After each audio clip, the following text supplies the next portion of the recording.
Terletak di ujung barat Pulau Sumatera, Gunung Api Sulawah Agam adalah salah satu mahakarya alam Indonesia yang menyimpan banyak cerita.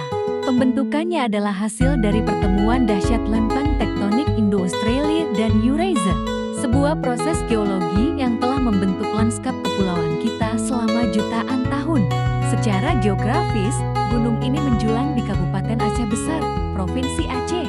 Secara geologi, ia berada tepat di atas sesar Sumatera, sebuah zona aktif yang terus membentuk wilayah ini. Sulawah Agam adalah gunung api bertipe stratovolcano, dikenal dengan bentuk kerucutnya yang klasik. Masyarakat setempat juga mengenalnya dengan nama lain seperti Gunung Emas atau Gunung Api Aceh.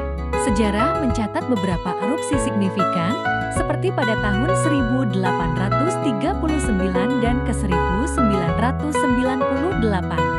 Setiap letusan adalah pengingat akan kekuatan alam yang luar biasa.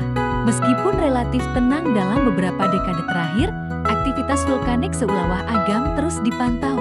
Aktivitas terakhirnya menunjukkan adanya pelepasan gas dan gempa-gempa kecil. Sebuah tanda bahwa gunung ini tetap hidup dan aktif. Gunung Api Sulawah Agam, sebuah keajaiban geologi yang terus membentuk dan menjaga keseimbangan alam di Indonesia.